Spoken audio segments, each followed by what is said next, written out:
الحمدللہ وحدہ لا شریک لہ والصلاۃ والسلام علی من لا نبی بعد۔ پارہ نمبر 26 سورۃ الاحقاف۔ اس صورت میں چونکہ احقاف کا ذکر ہے، ریت کے ٹیلے، اس لیے صورت کا نام ہی سورۃ الاحقاف ہے۔ یہ احقاف قوم عاد کا مسکن تھا، اس کا ذکر کیا۔ بنیادی عقائد توحید، رسالت اور قیامت۔ صورت کے آغاز میں ان تینوں عقائد کا ذکر کیا۔ مشرکین کے شبہات کا رد کیا ہے۔ یہ کہتے جادو ہے، اللہ فرماتے ہیں جادو نہیں ہے، وحی ہے۔ قرآن کریم سحر نہیں ہے، وحی ہے، وحی آسمان سے اللہ پاک اس کو اپنے پیغمبر پہ نازل فرماتے ہیں۔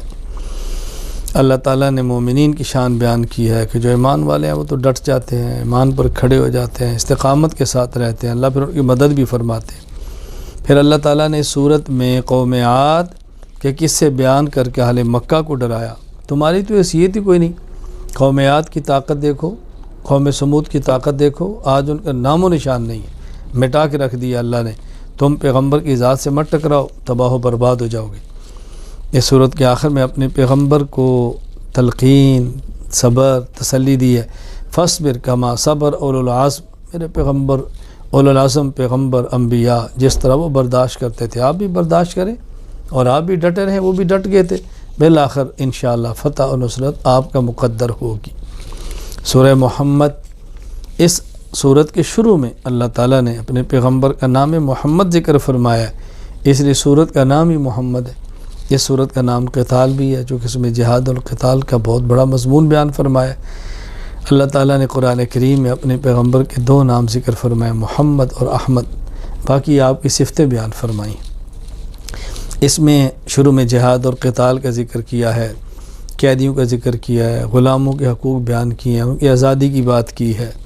اللہ تعالیٰ نے ترغیب دی ہے جنت کی، ترہیب ڈرایا ہے جہنم سے، اور پھر اللہ تعالیٰ نے صورت کے آخر میں یہ بات کیا کہ اللہ کے راستے میں خرچ کرو، بخل سے بچو، اور ترغیب دی ہے بخل سے بچو اور خرچ کرو۔ اور پھر آخر میں ایک بات سمجھا دی، ان تتولوا یستبدل قوما غیرکم، تم دین کو چھوڑ دو گے اللہ کسی اور قوم کو دین پر لائیں گے۔ اللہ نے دین کا کام لینا ہے، تم کرو گے تمہاری سعادت، تم چھوڑ دو گے اللہ اوروں سے لے گا۔ اللہ تعالی ہمیں دین کی خدمت کے لیے قبول فرمائے۔ سورۃ الفتح، کیونکہ اس سورت کا آغاز ہی اس سے ہے، انا فتحنا لک فتحا مبینا، تو سورت کا نام سورۃ الفتح رکھا گیا ہے۔ عظیم ترین فتح، فتح مکہ، اس کی اللہ تعالیٰ بشارت اس میں دے رہے ہیں حدیبیہ کے موقع پر، تو اس لیے یہاں بہت ساری باتیں اللہ تعالیٰ نے سمجھائی ہیں۔ بطور خاص اس میں بیعت رضوان کا ذکر ہے، جب رسول اللہ صلی اللہ علیہ وسلم مدینہ منورہ سے چلے ہیں، حدیبیہ پہنچے ہیں، مشرکین نے روک دیا ہے، حضرت عثمان رضی اللہ عنہ کو بھیجا ہے، ان کو گرفتار کیا ہے، شہادت کی خبر اڑائی گئی، اللہ کے نبی نے صحابہ کرام سے بیعت کی ہے کہ ہم مر جائیں گے لیکن عثمان کا بدلہ لیں گے۔ خیر پھر مشرکین نے صلح کی ہے، کچھ شرائط پر صلح ہوئی تھی، ایک شرط دی واپس چلے جائیں، آئندہ سال عمرے کے لیے رسول اللہ صلی اللہ علیہ وسلم نے معاہدہ کیا۔ تو یہاں جو صحابہ کرام نے بیعت کی اس کا ذکر ہے، ان الذین یبایعونک انما یبایعون اللہ، پیغمبر چونکہ نمائندہ خدا ہوتا ہے، فرمایا تمہاری بیعت تو اللہ کی بیعت ہے، ان نے تو اللہ کی بیعت کی ہے۔ پھر اس صورت میں فتح خیبر کی بشارت بھی ہے، وخری لم تقدروا علیہ، ابھی تو ایک اور تمہیں فتح ملنی ہے، وہ خیبر کے موقع پر فتح آئی۔ کیا صحابہ کی، اللہ کے نبی کی آنکھیں ٹھنڈی ہوئیں ان فتوحات کو دیکھ کے۔ پھر آگے دین کے غلبے کا ذکر کیا ہے، وعدہ کیا، هو الذی ارسل رسولہ بالہدی ودین الحق لیظہرہ علی الدین کلہ، اللہ نے اپنے پیغمبر کو بھیجا اس لیے کہ اس کے دین کو تمام ادیان باطلہ پر غالب کر دے، تو اللہ پاک نے یہ وعدہ اپنا سچا کر کے دکھایا ہے۔ پھر اس صورت کے آخر میں صحابہ کرام کی شان بیان کی ہے۔ اللہ اکبر، میرے پیغمبر آپ تو اللہ کے رسول ہیں، اور آپ کے ساتھ جماعت کیسی ہے، والذین معہ، نبی کے ساتھ ہیں، کافروں پر سخت ہیں، آپس میں نرم دل ہیں، سجدے کرتے ہیں، ان کی پیشانیوں پر سجدوں کے نشانات آتے ہیں۔ یہ تو اس کھیتی کی طرح ہے جو تر و تازہ ہوتی ہے، تو اس کو دیکھ کے کسان خوش ہوتا ہے، اور جو اس کا مخالف ہے وہ جل جاتا ہے۔ پیغمبر یہ آپ کی کھیتی ہے جو آپ کی آنکھوں کو ٹھنڈا کرے گی اور آپ کے مخالفین کو جلا کے رکھ دے گی۔ صحابہ کرام کی عظمت اور ایمان کا تقاضا ہے کہ بندہ خوش ہو، جو صحابہ کی عظمت کو دیکھ کر خوش ہوتا ہے ایمان کی نشانی ہے، جو جلتا ہے نفاق اور کفر کی نشانی ہے۔ اللہ تعالیٰ میں صحابہ کرام کے ساتھ محبت عطا فرمائے، اہل بیت کے ساتھ محبت عطا فرمائے، سچا ان کا اللہ تعالیٰ ہمیں غلام بنائے۔ سورہ حجرات، کیونکہ اس میں ورائے الحجرات ذکر حجرات کا لفظ ہے، حجرے کی جمع ہے، مکان کو کہتے ہیں، اس لیے سورت کا نام سورۃ الحجرات ہے۔ اللہ تعالیٰ نے سورت میں بہت اخلاق اور آداب بیان فرمائے ہیں۔ سارا قرآن ہی باکمال ہے، ہر صورت ہی کمال کی ہے، مگر سورہ حجرات کی امتیازی شان ہے آداب اور اخلاق کو بیان کرنے کے حوالے سے۔ فرمایا دیکھو اللہ اور اللہ کے رسول کا ادب ہے، کرو پیغمبر کی آواز سے اونچی آواز مت نکالو، اعمال ضائع ہو جائیں گے، نبی کو ایسے مت بلاؤ جیسے ایک دوسرے کو بلاتے ہو، اعمال تباہ ہو جائیں گے، اور سنی باتوں پہ عمل مت کرو، تحقیق کیا کرو، اسے نظام پورا تباہ ہو جاتا ہے۔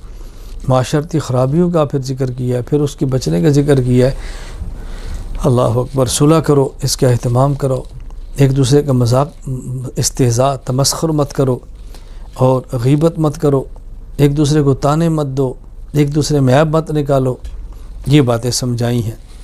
اور یہ فرمایا کہ یہ باتیں دل سے قبول کرو، اللہ کا احسان ہے، اللہ نے تمہیں ایمان کی نعمت عطا فرمائی ہے، اور ایمان دل میں ہے، اسلام اعمال ہے جو اوپر ہے۔ مومن بھی بنو، مسلم بھی بنو، دل سے بھی مانو اور اپنے اعمال سے بھی، عمل سے ثابت کر کے دکھاؤ کہ آپ مومن ہیں۔ گویا تمہارا دل اور جسم سب اللہ کے حوالے ہونا چاہیے۔ تو اللہ تعالیٰ نے یہاں آداب اور اخلاق بہت زیادہ بیان فرمائے ہیں۔ غیبت کرنے کو مردہ بھائی کا گوشت کھانا بتایا ہے، بدگمانیوں سے بچو، استہزاء سے بچو، تمسخر سے بچو، آپس میں پیار محبت اور صلح کی بات کرو۔ یہ مطلب خلاصہ ہے آداب اور اخلاق اس صورت کے اندر۔ سورہ قاف، قاف القرآن المجید، قاف حروف مقطعات میں سے ہے، مقطعات مقطعاتن کی جمع ہے، قطعن سے ہے کاٹنا، قاف وہ حروف جن کو الگ الگ کر کے پڑھتے ہیں انہیں مقطعات کہتے ہیں۔ اس صورت کا آغاز کیا گیا، کفار کا تعجب بیان کیا گیا، ظالم تعجب، کبھی نبی پہ آنے پر تعجب ہے، قیامت کے درسے پر تعجب ہے، تعجبات ہے۔ اللہ کافر کہتے ہیں ھذا شیء عجیب، عجیب بات۔ اللہ فرماتے ہیں عجیب بات کون سی ہے؟ جو پہلے تھے ہم ان کو بھی اٹھائیں گے، تمہیں بھی اٹھائیں گے۔ اور تم دیکھو قوم عاد کو دیکھو، قوم سمود کو دیکھو، فرعون کو دیکھو، لوط علیہ السلام کی قوم کے عذاب کو دیکھو، نوح علیہ السلام کی قوم کا دیکھو، اصحاب الراس کو دیکھو، قوم سمود کو دیکھو، اصحاب الایکہ کو دیکھو، قوم تبع برباد ہو گیا وہ لوگ۔ تم بھی پیغمبر کی مخالفت کرو گے نا، تباہ و برباد ہو جاؤ گے۔ نبی کی بات کی مخالفت مت کرو، پیغمبر کی بات کو مانو۔ پھر قیامت کے حوال کا ذکر کیا ہے، قیامت کی شدت کو بیان کیا، ہولناکی کو بیان کیا ہے۔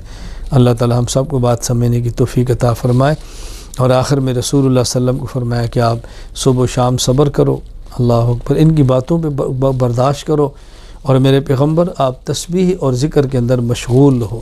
اس کا معنی کیا ہے کہ جو داعی ہے، مبلغ ہے، عالم ہے، اس کی شان ہے کہ لوگوں کی باتیں برداشت بھی کرے، اللہ کا ذکر بھی کرے، تسبیح و تحلیل کے اندر بھی مشغول ہو۔ تو اسی سے آخرت کی تیاری ہوتی ہے۔ سورۃ الزاریات، والزاریات ذروا، سورت کا آغاز یہاں سے ہو رہا ہے، وہ ہوائیں جو اڑاتی ہیں چیزوں کو، تو اس لیے سورت کا نام سورۃ الزاریات ہے۔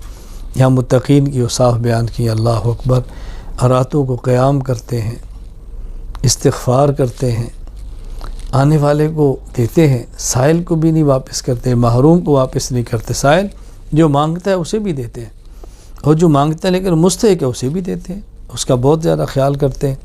یہ متقین کی اوصاف بیان فرمائے۔ پھر اس بارے کے بالکل آخر میں ابراہیم علیہ السلام کا واقعہ بیان کیا، فرشتے آئے، ابراہیم علیہ السلام کو بیٹے کی بشارت دی ہے، بڑھاپے میں اللہ نے ابراہیم علیہ السلام کو اولاد عطا فرمائی۔ اللہ نہ چاہے تو جوانی میں بھی نہ دے، چاہے تو بڑھاپے میں اولاد دے رہے، اولاد دینے والے تو اللہ ہی ہیں۔ وآخر دعوانا الحمد للہ رب العالمین۔